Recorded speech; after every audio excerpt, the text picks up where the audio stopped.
Hey, welcome back to the Crowdfunding Demystified podcast. My name is Salvador Briggman, and if you're a first-time listener or a long-time listener of this show, I think you're going to like today's episode, specifically if you're looking to understand the system that goes into a successful crowdfunding campaign, and more specifically, an equity crowdfunding campaign on a website like StartEngine or WeFunder. So on this show, we cover a lot of different topics, but what I would say is that we really work to understand what is happening behind the scenes when it comes to a crowdfunding project. And I try to bring on, entrepreneurs from many different walks of life. Sometimes they are innovators or inventors. Sometimes we have more of like artists or creative people. We even have, designers, people that are startup entrepreneurs come on the show and share with you exactly what's working behind the scenes when it comes to their crowdfunding campaign on websites like WeFunder, StartEngine, Kickstarter, Indiegogo, right? You name it. Even donation and nonprofit fundraising campaigns we talk about as well on this podcast. And the reason why is that, dude, I am so freaking passionate and I believe in your potential. I've been working with creators since 2012 when I've gotten into this industry, the crowdfunding industry. I launched my blog, crowdcrux.com, and as well this podcast in 2015 when I was living in Brooklyn, New York. And since then, during the pandemic, I moved down to Miami, Florida. So it's been an incredible journey. And, the reason why I say that you might like today's podcast episode is that there is history when it comes to crowdfunding. And history is such a boring subject, right? But at the same time, today's guest actually has raised over $10 million with crowdfunding using StartEngine. So 10 million. I'm not even joking here. Like, you can go and look this up, right? And I'll include the links in the show notes. He's done 10 million with repeat regulation crowdfunding, also known as equity crowdfunding campaigns on StartEngine.com. And more specifically, his recent campaign has already raised $744,000 to the tune of having about 418 investors. So first of all, what I take away is that anyone who's doing something in a repeated fashion like this has tons of golden nuggets to share, and he does that exactly on today's podcast in terms of what worked well with his equity crowdfunding campaign, what he learned about equity crowdfunding along the way, advice he has for other creators and entrepreneurs and innovators in the audience. But in addition, he has a really freaking cool product that I think is going to change the world. So it's also really interesting to hear about the product that his team and his company has developed as well. So equity crowdfunding is here to stay. It's a little bit different than Kickstarter or Indiegogo. You can kind of think of Kickstarter and Indiegogo synonymous with pre-orders or e-commerce, early stage e-commerce, right? Etsy, you might even lump a little bit into that. We think more of StartEngine and WeFunder. These are actually investment platforms where you can get investment for your startup company from angels, actually from VCs as well, that are happening even more in community rounds on WeFunder.com. And also, individuals, so like retail investors, people that are just passionate about helping your cause and want to become an investor in your company. We're seeing more and more of what we call impact investing on websites like StartEngine. So I don't want to go on too more than this. I'll let the guest, talk more about this with you. But first of all, go and check out, if you want to learn more about equity crowdfunding, I got a great free course out there on equity crowdfunding at crowdcrux.com/equity. If you do nothing else, this is the best decision that you can make if you really want to get up to speed very quickly on how to launch an equity crowdfunding campaign, how to get investors for your startup company or your growing business, and why this makes sense right nowadays to do one of these campaigns. Go and check this out at crowdcrux.com/equity course. I do also have an audiobook as well called Equity Crowdfunding Explained. This goes more in depth, and it's kind of like if you want to shred a book apart, you want to take all the notes, get really detail oriented about this sucker and really dive into equity crowdfunding. You can learn more at crowdcrux.com/equity audio. That link is crowdcrux.com/equity audio. crowdcrux.com/equity audio. All right, man, let's get into today's episode and discover how this entrepreneur was able to do over 10 million with crowdfunding campaigns on StartEngine and 744,000 plus with his most recent campaign. It's coming up right after this. Hey guys, welcome back to the Crowdfunding Demystified podcast. Today we are privileged enough to speak with a creator who's been able to raise over $700,000 on StartEngine. And not only that, he has launched and his team has launched 4 regulation crowdfunding campaigns, over 10 million, which has been raised previously via crowdfunding, also a Reg A raise as well. We are lucky enough to speak with John Davis, the CEO behind this company. John, welcome to the podcast. Thank you very much. It's a pleasure to be here today. Definitely. So maybe we can get started. You could just fill in some gaps in that introduction and tell more to the audience a bit about you and also the company here, which you are representing. Absolutely. So I'm John Davis. I'm the CEO of StorEn Technologies. StorEn Technologies is developing energy storage systems that are focused on, our technology is focused on non-lithium systems based on a proprietary chemistry that we have called a vanadium flow battery system. And we have been working on this technology for over 10 years now. And we decided to, in fact, do our initial fundraising through crowdfunding. And I'm more than happy to share a little bit more information about our success and our experience with you today. And in terms of your, personal story, have you always been an entrepreneur or a creator, or, how would you label yourself there? Yes, great question. So this is my first CEO role. I've got a 30-year experience in energy storage, specifically, mostly in business development. I do have a technical background. The energy storage environment, as everyone might know, has a very high level of focus with lithium-based systems. And for some odd reason, I've found my whole career has been based on non-lithium technologies. I don't know if that was by design or accident. But flow battery systems is an alternative type of energy storage battery that allows for different types of applications to have much longer run times per cycle. So a very unusual battery, and it's a very unique system that has great opportunities in various markets today. And I studied electrical engineering in college, and I'm excited to have the opportunity to be the CEO of StorEn here for the last 3 years. What really attracted you to, this startup and this company specifically? I mean, with your background, you could work at some major big corporation, right? And have that kind of a gig. But what really led to this adventure and wanting to join StorEn? That's a great question. So my role in StorEn began as a business development contractor, if you will, with the founders of the company. And it's common knowledge that in 2022, the CEO of the company unfortunately passed away. So I was asked to step into the role of the CEO role here in the U.S. And so I had the opportunity to do that and took that advantage. And what I was able to do is, what we've been able to do is really focus on growing the company here in the U.S. Our engineering teams have grown significantly. We have moved the company out of an incubator program out of Stony Brook University in New York into our own facility located in Greenville, South Carolina, where I'm at today. And we have begun the process of commercializing our first systems. And so my journey personally has been being directly involved with companies that are developing technology, really cutting edge technology. And that's what I really, really enjoy doing. And it's such an incredibly important problem as well. I mean, as the world is evolving, it's so incredibly important. Absolutely. The need for energy storage to support renewable energy generation with solar and wind technology is really, really crucial. That makes the whole package much more efficient.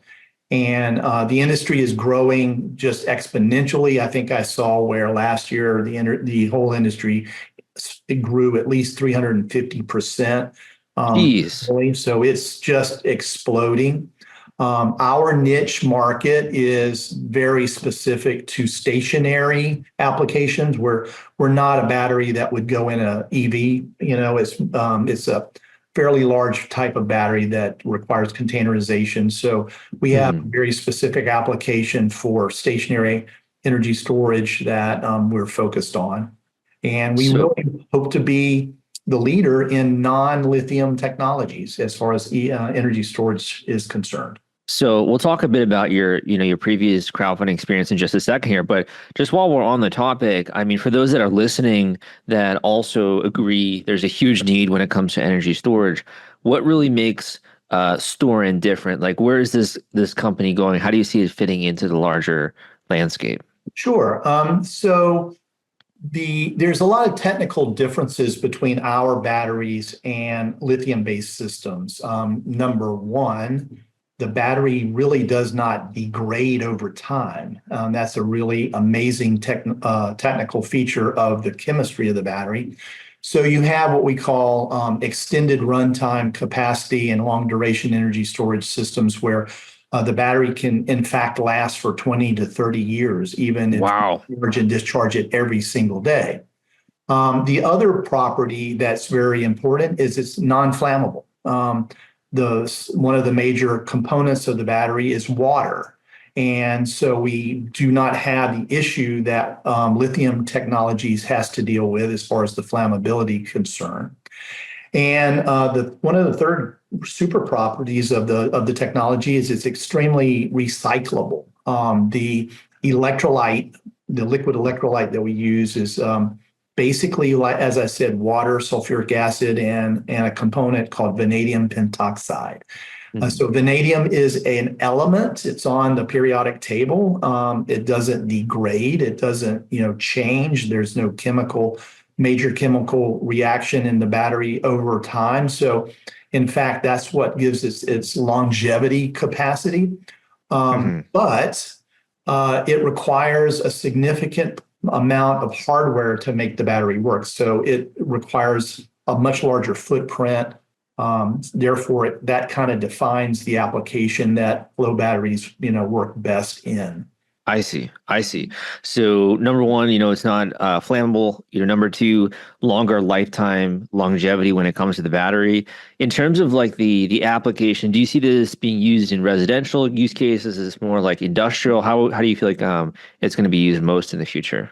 So we're targeting three specific applications. As you mentioned, we have developed microgrid systems that are industrial opportunities for us that would be in any type of utility type of application or any type of industry that's looking to be self-sustainable and needs a containerized battery system to support their solar installation that they might have at a facility. We see a lot of activity in the agricultural industries, in light manufacturing industries for being able to have on-site self-contained energy generation and storage to support their operation. We also see a huge opportunity in the telecommunications industries where the telecom industry has one of the largest footprints of actual battery deployments of any other industry out there. I believe it. Every single in a telecom site has some level of battery backup system in place, just in the case that the power goes out. But in places all over the world that they don't have an electrical grid, still have a telecom network. And they do that with renewable energy technologies or diesel generators that run 24/7. So by utilizing energy storage and or battery technologies, if you will, that's an extremely heavy use of the batteries that today requires replacement of lithium or lead acid batteries on almost an annual basis in that application. That's insane. So what you're telling me is it's not just, United States or application America, but the vision is much larger than that, right? It's really international. As global, absolutely. And of course, we're developing also a residential version of our system that will allow us to compete here domestically with the lithium technologies that are out there in the residential environments or industries. Lithium is 99% of what's deployed, and our friends at Tesla have about a 70% market share. So we hope to be able to cut into that with a vanadium flow battery residential system. Very cool. Very cool. You're definitely on the cutting edge here when it comes to that. And, given the broad scope of the vision and the massive problem, I can see why you guys have had so much success in the past with your crowdfunding campaigns. Do you mind just speaking to that just for a tiny bit? First of all, what has the reaction been like in terms of the campaigns you've been able to do? And do you have any lessons you've taken away from that? Well, sure. So we have focused on building a community of investors with our campaigns. And our campaigns have included the same investors reinvesting time and time again, which is quite interesting. And as I talk with our investment community, that they're following our progress, and as we have offered the opportunity to reinvest in our company over the course of the last 4 or 5 years, we see new investors coming on board because they realize that the world needs this technology. But not only that, because of the fact that we're developing a residential version of our system, what I can tell you is is amazing is organically we've developed a customer base of over 8,500 people that are, in fact, our investors. So what we have done is we're in the last year, we started a program called an investor purchase program, where we're moving our investors to what we call the front of the line as we start to take orders for our residential version of our system. And bring our investor community the capacity to be the first to receive a version of our residential battery. So that's been extremely successful, and it's continuously driven the activity of our relationship with our investor community. Of course, a lot of people are not interested in having a residential battery, but they're really interested in seeing that there is an alternative technology that has the properties that lithium technology doesn't have. So, I mean, first of all, in thinking about this, one lesson is it allows you to have a much closer relationship with your customers, and that you're rewarding them and they're becoming an investor. And number two, it sounds like building that community has been very powerful for you, and those people have continued to invest in each campaign which you've run, which from what I understand is now over like 10 million with Reg CF and Reg A+. Is that right? That's correct. We're approaching 12 million. Insane. Yes. And of course, 8,600 investors total, and which again is an amazing success story, I believe, for crowdfunding as a whole. We have an active campaign today on StartEngine, the platform StartEngine. We've used StartEngine exclusively as a partner to us on our campaigns. They extremely professional organization, and they have helped us immensely with the process and the of course the logistics and the learning of how to communicate with the investor communities that they built over the course of their success. So with that said, I mean, we would continue to see this as a way for us to fund the company as we get closer and closer to profitability through revenue.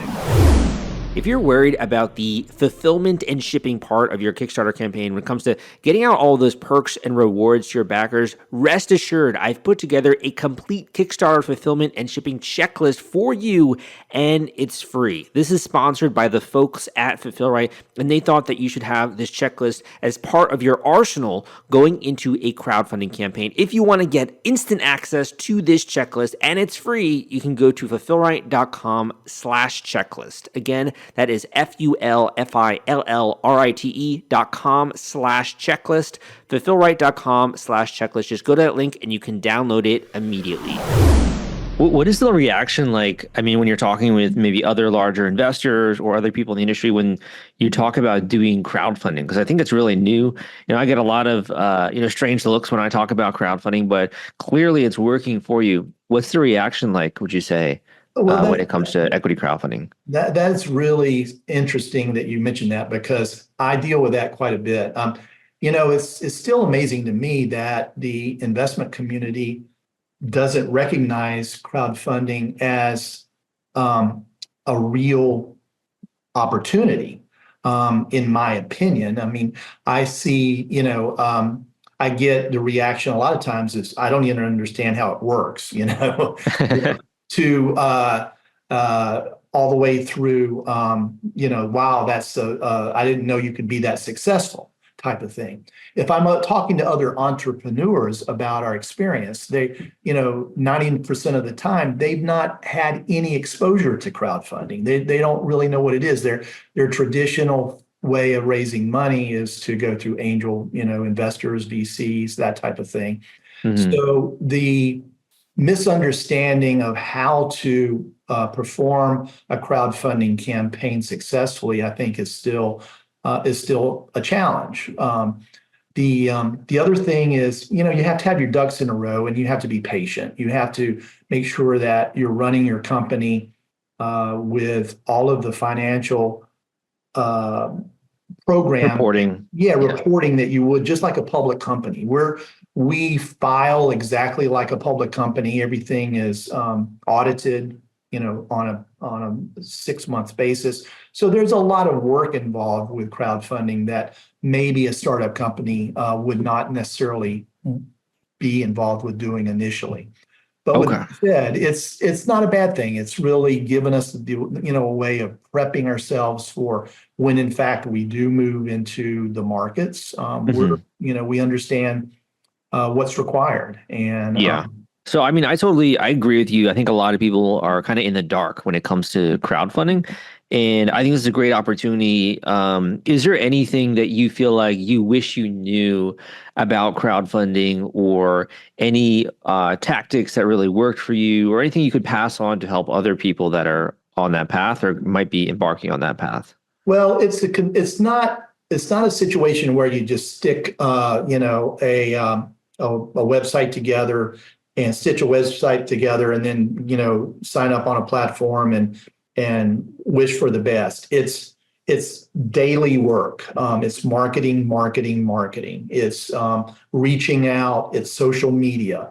I have assistants that have been experts at working through how we communicate to our investor community as a whole, but not only that, how we promote our company successfully through social media and through webinars that we perform and that type of thing. So it's a whole process that you have to have a very high level of dedication to go through. The other thing I would say is it takes some time to get jump started because you got to build your community. And the first campaign might not be as successful as you think it's going to be, but you have to keep building on that and building on that. It's like you're building a house. You start with a foundation, and then as the next level is the walls and that type of thing. But once you get to a point, and I believe that we're at this point today, is we have such a large following of people that are now following us that we can tap into. I think on our social media, we have tens of thousands of people who follow us on social media today. So it's really, really incredible. It takes patience. It takes a lot of effort, and you have to spend a lot of time to make sure you're focused on getting through the logistics that is required to get to the next step. Right. And it takes some level of expertise. If you don't have it in-house, get somebody to help you. Got it. Yeah. So it sounds like building that community is key. And like you said, having that foundation which you're building for the long term. One other quick follow-up question was, I think a lot of people are curious in terms of investors. Sometimes we think VCs, right? And they really have their own set of criteria that they're looking for. Same with angel investors. Do you feel like crowdfunding investors are impact investors? Do you feel like they're supporting the mission more so than the financials? Or what are your thoughts on what motivates them, if you will? Well, I mean, for us specifically, I feel like our investors are are very passionate about the environmental concerns and the situation where energy storage needs to play a part in the support of renewables. I think there is a very high level of passion for that in our community. And I would say, if I talk to other companies that have had success, not necessarily in the renewable energies, in companies that like have coffee or, whatever it is that they're selling. App software, yeah. It's passionate people that really enjoy the thing that you're doing and really support the thing that you're doing. I see that as, very important. The other thing is, there's a handful of people that expect and are expecting a very positive return. So it's in a higher level of investment, especially when we were involved with the Reg A Raise. Yes, we had a much higher level of investors that are very specific to their level of return. Right, the exit. Yeah. Yeah, and that's very important as well. But I think for us, what I would say has been the most surprising and the most enjoyable is to hear our investors support us on our mission and what it is that we're accomplishing. So, I mean, it's one of those things too, where it is an impending problem, right? And I think we all witness sort of weather events and all of these things that are happening around us. And we realize every single year how much more important it is, right? When it comes to renewable energy, even just for like a disaster scenario, right? Being able to have energy storage and these things. So I do think that speaks a lot, right, to it as well. Yeah, absolutely. I mean, if you look in the US, it's, hurricanes on the East Coast, Southeast, where I live, it's, it's extreme weather in California. It's the fires in California. I know that I followed what happened with the last hurricane that hit in Texas. I mean, there's people who still don't have electricity turned on today, and now we're talking almost crazy, right? Yeah, and even in the wintertime, I mean, you were dealing with the extreme weather outage in Texas a couple of years ago in the Austin area. So the need for to remove the distribution capacity of the utilities and offer electrical generation closer to where people are using the electricity is extremely important. Just in the infrastructure of how electricity is transmitted and used is still quite archaic. And that's what we're trying to change. And that's what the industry realizes and is attempting to change with having renewable energy, even at your residence, at your own house, right? Where you can get very, as close as possible to being self-sustaining. So I have one or two more questions for you. And the first is actually more, along the lines of your story. And you've had a bit of a pivot in terms of your role, going from business development to then being a CEO of a major growing company. Is there anything that you've learned from the leadership angle that you feel like you could pass on to listeners when it comes to, leading the charge, getting people beating to the same drum? Is there anything you learned or you had to adapt when it comes to the CEO role that you could pass on? Oh, that's a heady question. So yeah. So focused on business development, which is really my good forte. I've enjoyed doing that as a career. I deal with people all the time, right? I've dealt with building relationships and building sales situations and contracts and that type of thing.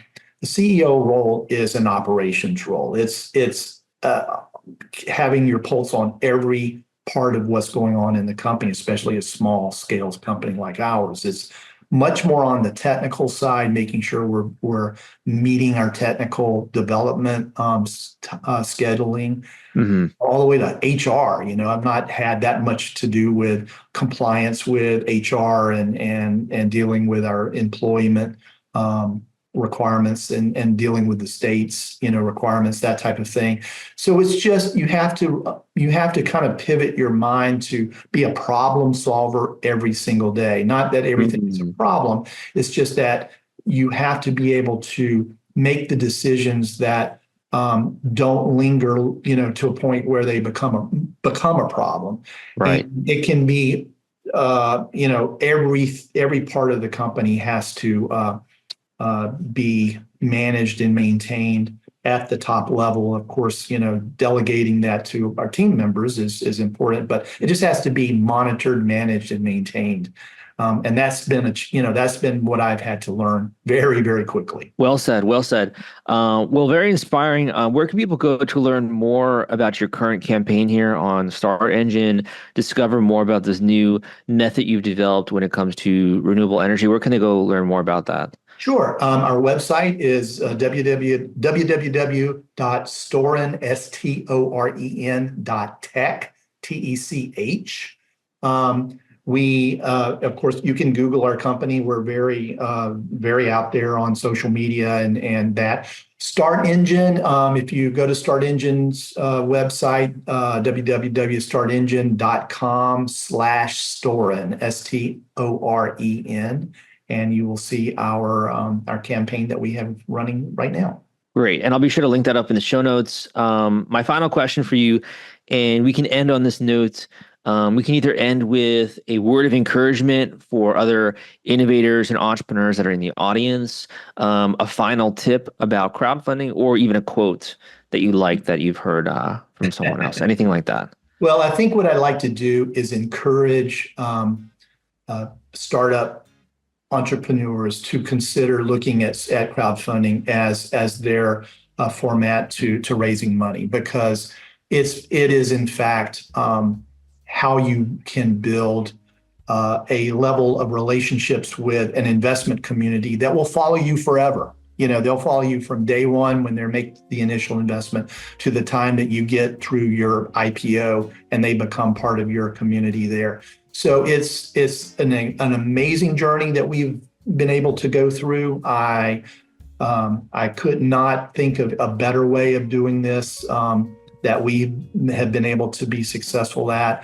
And I certainly encourage any entrepreneur to consider crowdfunding as a very top level option for them as they're raising their initial funding. Happy to talk with anyone who wants to get a little bit deeper in our experience, and as much as I can, I'll be happy to share deeper our experience with any individual that might have a question. Awesome. John, thank you so much for coming on the podcast. Really appreciate it. And good luck with your remaining days here with your raise on StartEngine. Thank you so much, Salvador. All the best to everybody. Thank you.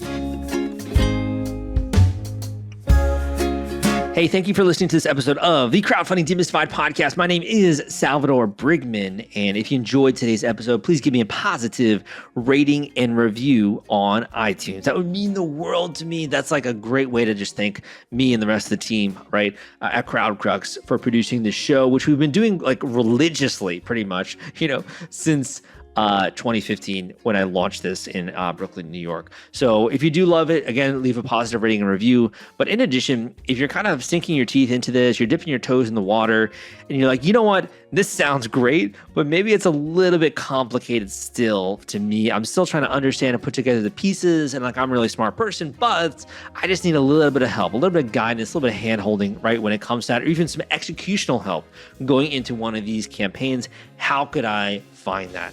And for me, I really want to make myself available to the community. That's something I've always wanted to do since I launched my business in the industry back in 2012.